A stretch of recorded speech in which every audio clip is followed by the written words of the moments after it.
Hello students, today our topic is advantages and disadvantages of cascading style sheets. So first one, advantages of cascading style sheets. So advantages lo manaki first advantage vachi consistency.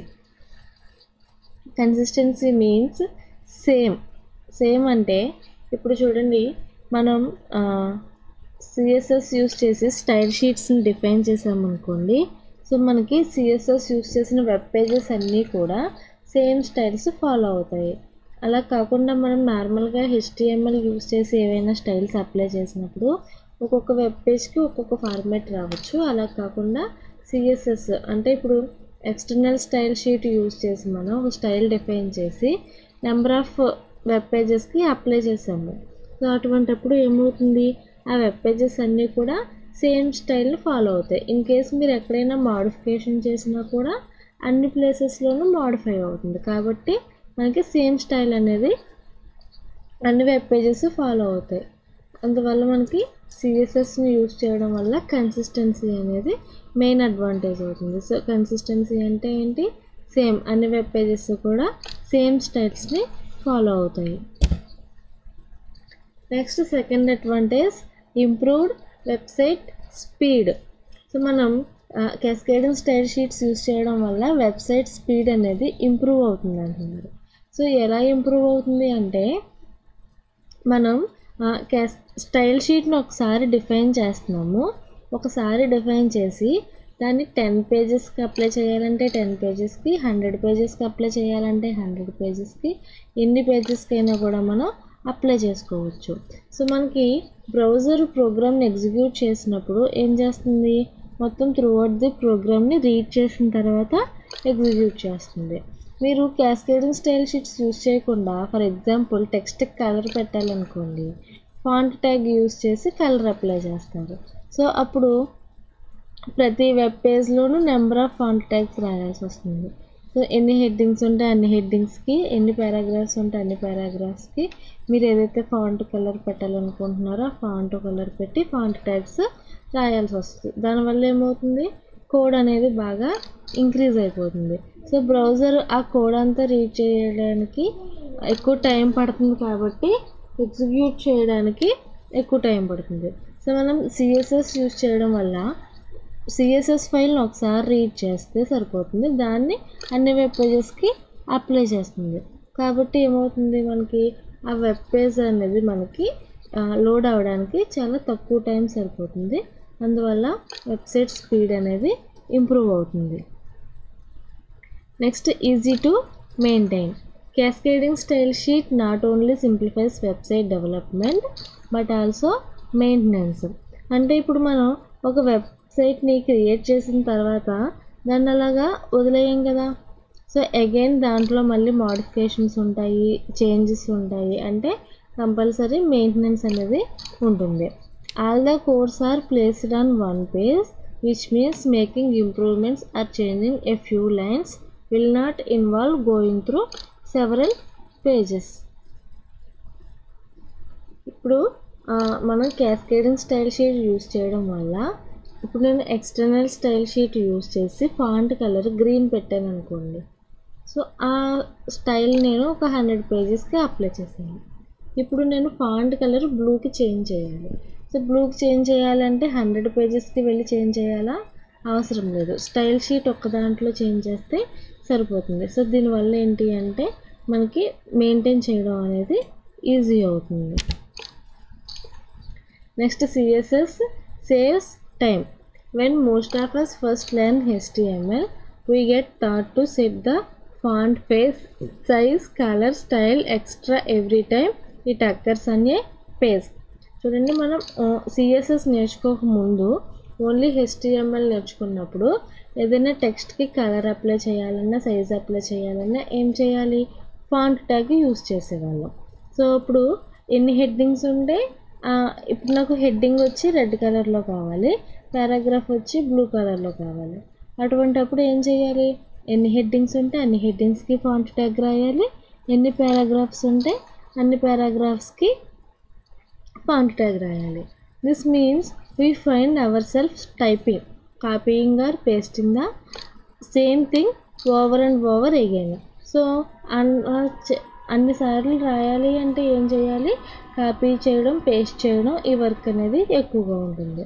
With CSS you only have to specify these details once for any element. అదే CSS use చేసినప్పుడు H1కి red colour, పారాగ్రాఫ్కి green colour అని నేను ఒక్కసారి define చేసుకుంటే చాలు. Throughout the web page లేదంటే నెంబర్ ఆఫ్ వెబ్ పేజెస్కి ఆటోమేటిక్గా అప్లై అవుతుంది కాబట్టి మనకి టైం అనేది సేవ్ అవుతుంది.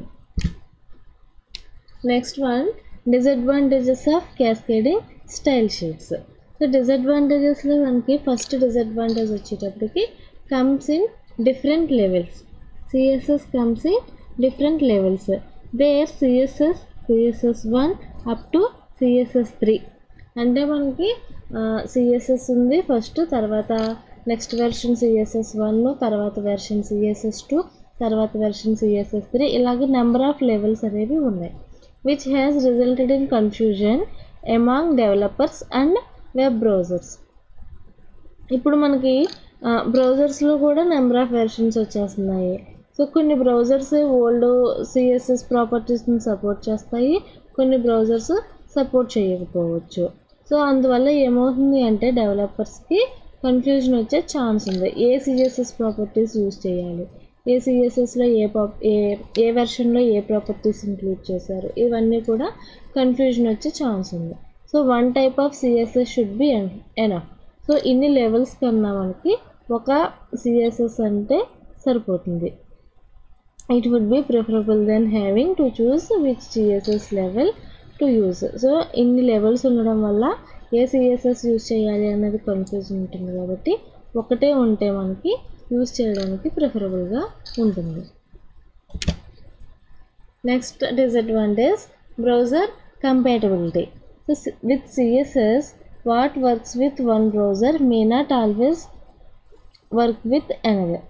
అంటే ఇప్పుడు సిఎస్ఎస్ యూజ్ చేసి మనం డిజైన్ చేసిన స్టైల్స్ ఒక బ్రౌజర్లో ఎగ్జిక్యూట్ అవ్వచ్చు, ఇంకొక బ్రౌజర్లో ఎగ్జిక్యూట్ అవ్వకపోవచ్చు. అంటే అన్ని బ్రౌజర్స్ సేమ్ని సపోర్ట్ చేయకపోవచ్చు.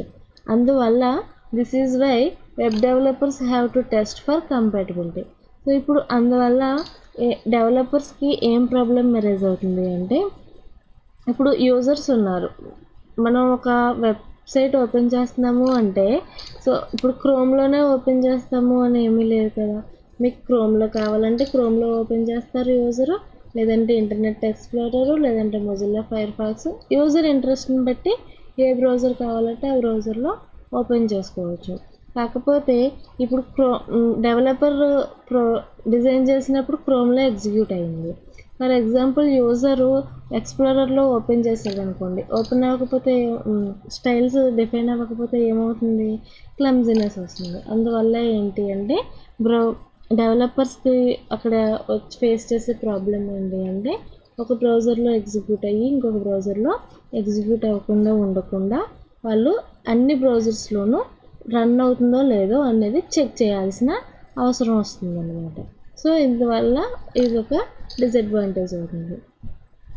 Next one, lack of security. So మనకి సిఎస్ఎస్ అనేది ఓపెన్ టెక్స్ట్ బేస్డ్ సిస్టమ్, అంటే ఓపెన్ సోర్స్ సాఫ్ట్వేర్. అంటే సమ్ గ్రూప్ ఆఫ్ పీపుల్ దాన్ని ఓపెన్ చేయొచ్చు, అలాగే దాన్ని changes some group of people ఎవరికైతే పర్మిషన్స్ ఉన్నాయో వాళ్ళకి దాన్ని ఓపెన్ చేసుకోవచ్చు, చేంజ్ చేసుకోవచ్చు. CSS does not have built-in security that will protect it from being overridden.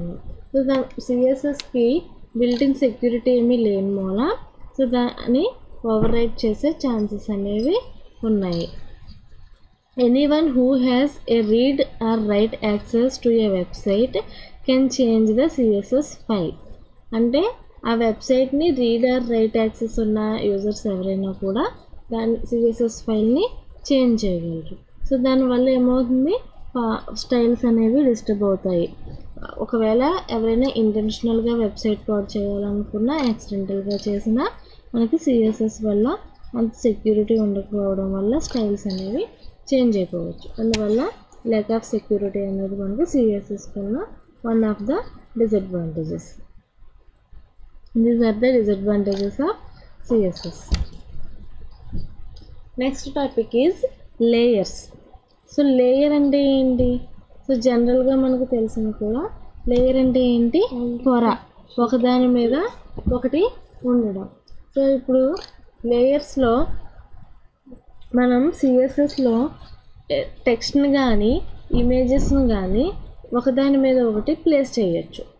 So ఆ టెక్నిక్ని ఏమంటాము అంటే ఇక్కడ లేయర్స్ అంటాం. CSS gives you opportunity to create layers for various divisions. So మనం డివిజన్ ట్యాగ్ యూజ్ చేసి number of divisions create చేసుకుంటున్నాం కదా. So అటువంటి డివిజన్స్ని మనం లేయర్స్ లాగా డిస్ప్లే చేసుకోవచ్చు, లేయర్స్ లాగా ప్లేస్ చేసుకోవచ్చు. CSS operates in 3 dimensions: height, width and depth. So మనకి సిఎస్ఎస్లో మనం 3 dimensions మీద ఆపరేట్ చేయొచ్చు. ఆ 3 dimensions ఏంటి అంటే height, width, depth. We have seen the first 2 dimensions in previous topics. So మనం ఇమేజ్ గురించి డిస్కస్ చేసుకున్నప్పుడు హైట్, విడ్త్ గురించి డిస్కస్ చేసాము, ఆ 2 dimensionsని చూసాము. In this session we learn how to create layers. So ఇప్పుడు ఈ సెషన్లో లేయర్స్ని ఎలా క్రియేట్ చేయాలో చూద్దాం. This means the order of which elements overlap one another. So ఇప్పుడు ఒకదాన్ని ఇంకొకటి ఎలా ఓవర్లాప్ చేస్తుంది, ఏ ఆర్డర్లో మనం ఓవర్లాప్ చేస్తాము అనేది చూద్దాం. The z-index property is used along with the position property to create an effect of layers. So మనకి లేయర్స్ ఎఫెక్ట్ని క్రియేట్ చేయడానికి మెయిన్గా యూజ్ అయ్యే ప్రాపర్టీ ఏంటి అంటే z-index property. We can specify which element should come on top and which element should come at bottom. So మనం z-index property use చేసి ఏదైతే ఏ content టాప్లో రావాలి, ఏ కంటెంట్ బాటంలో రావాలి అనేది స్పెసిఫై చేయొచ్చు. So next attributes. So z-index layer effect create చేయడానికి మనం యూజ్ చేసే అట్రిబ్యూట్స్ ఏంటో చూద్దాం. సో జనరల్గా ఇంతకుముందు లేయర్ క్రియేట్ చేయడానికి మనకి లేయర్ అనే ట్యాగ్ ఉండేది. సో ఇప్పుడు ఆ లేయర్ అనే ట్యాగ్ వర్క్ చేయట్లేదు, సో దాన్ని డిప్లికేట్ చేశారు. కాబట్టి మనం డివిజన్ ట్యాగ్ యూజ్ చేసి లేయర్ ఎఫెక్ట్ అనేది క్రియేట్ చేస్తాం. సో లేయర్స్ని క్రియేట్ చేయడానికి ఏమేమి అట్రిబ్యూట్స్ ఉంటాయంటే ఫస్ట్ అట్రిబ్యూట్ వచ్చి position. The position property specifies the type of positioning method user for an element. So position ప్రాపర్టీలో మనకి 2 వాల్యూస్ ఉంటాయి. ఫస్ట్ వాల్యూ ఏంటి అంటే రిలేటివ్ వాల్యూ, సెకండ్ వాల్యూ ఏంటి అంటే absolute value.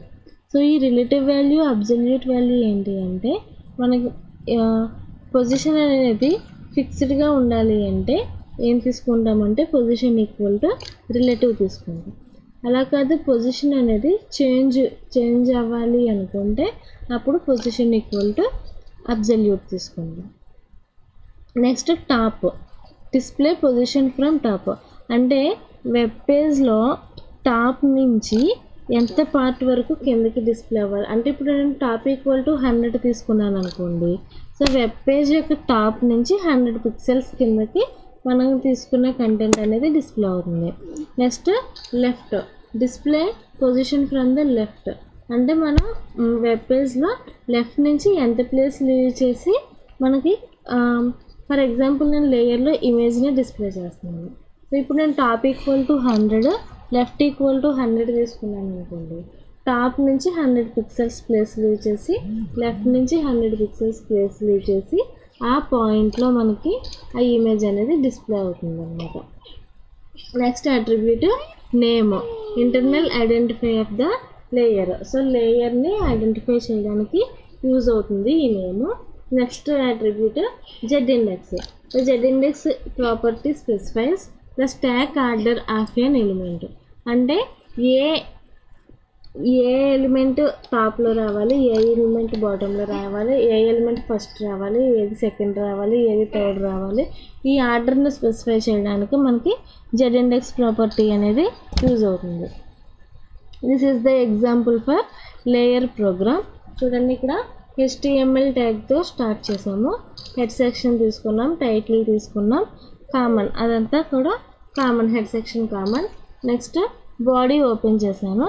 So body open చేసిన తర్వాత ఇక్కడ ఏం ట్యాగ్ తీసుకున్నాను అంటే డివిజన్ ట్యాగ్ తీసుకున్నాను. అంటే నేను ఏ పార్ట్స్ని అయితే ఏ కంటెంట్ని అయితే ఓవర్లాప్ చేయాలనుకుంటున్నానో ఆ కంటెంట్ని అంతా కూడా ఒక్కొక్క డివిజన్ కింద డివైడ్ చేసుకుంటున్నాను. సో డివిజన్ ట్యాగ్ తీసుకున్నాను. డివిజన్ ట్యాగ్కి అట్రిబ్యూట్ ఏంటి ఇక్కడ style attribute. So division style equal to background colour అనే ప్రాపర్టీ తీసుకున్నాను. బ్యాక్గ్రౌండ్ కలర్ ఏముండాలి, రెడ్ ఉండాలి. సో ఆ విడ్త్ ఈక్వల్ టు 200 పిక్సెల్, అంటే ఆ డివిజన్ విడ్త్ ఎంత ఉండాలి 200 pixel. Height equal to 200 pixel, అంటే డివిజన్ హైట్ ఎంత ఉండాలి 200 పిక్సెల్స్ ఉండాలి. పొజిషన్ ఈక్వల్ టు అబ్సల్యూట్, అంటే పొజిషన్ అనేది చేంజ్ అవుతూ ఉండాలి, స్క్రీన్ బట్టి చేంజ్ అవుతూ ఉండాలి. Next top equal to 100 pixel. So top left equal to 80 pixels, అంటే టాప్ నుంచి 100 లెఫ్ట్ నుంచి 80 తీసుకుని ఆ పాయింట్లో ఉన్నాక డివిజన్ అనేది స్టార్ట్ అవ్వాలి. Next Z index equal to 1, అంటే జెడ్ ఇండెక్స్ 1 అంటే ఎక్కడ ఉండాలి, ఈ లేయరు బాటంలో ఉండాలన్నమాట. సో ఆ డివిజన్లో నేను కంటెంట్ డిస్ప్లే చేస్తున్నాను. ఏం కంటెంట్ డిస్ప్లే చేస్తున్నానంటే this is layer 1. Next second division తీసుకున్నాను, సేమ్ ప్రాపర్టీస్తో తీసుకున్నాను. With height same with height తీసుకున్నాము. పొజిషన్స్ మాత్రం చేంజ్ చేశాను. Top equal to 180, left equal to 180. So దీనికి జెడ్ ఇండెక్స్ ఏం తీసుకున్నాను 2 తీసుకున్నాను. నెక్స్ట్ అలాగే దీంట్లో కంటెంట్ ఏం డిస్ప్లే చేసామో దిస్ ఈజ్ లేయర్ 2 అనే కంటెంట్ని డిస్ప్లే చేశాను. నెక్స్ట్ థర్డ్ డివిజన్ క్రియేట్ చేశాను. థర్డ్ డివిజన్లో కూడా హైట్ విత్ సేమ్ తీసుకున్నాము, కలర్ గ్రీన్ ఇచ్చాను. Next top to left positions change చేశాను, అంటే డివిజన్ స్టార్ట్ అయ్యే పొజిషన్ని చేంజ్ చేసాము. జెడ్ ఇండెక్స్ ఈక్వల్ టు 3 ఇచ్చాను. సో జెడ్ ఇండెక్స్ 1 ఇచ్చిందేమో బాటంలో వస్తుంది, జెడ్ ఇండెక్స్ 2 ఇచ్చింది మిడిల్లో వస్తుంది, జెడ్ ఇండెక్స్ 3 ఇచ్చింది పైన వస్తుంది. సో ఈ ప్రోగ్రామ్ అనేది ఎలా ఎగ్జిక్యూట్ అవుతుందో ఒకసారి చూద్దాం.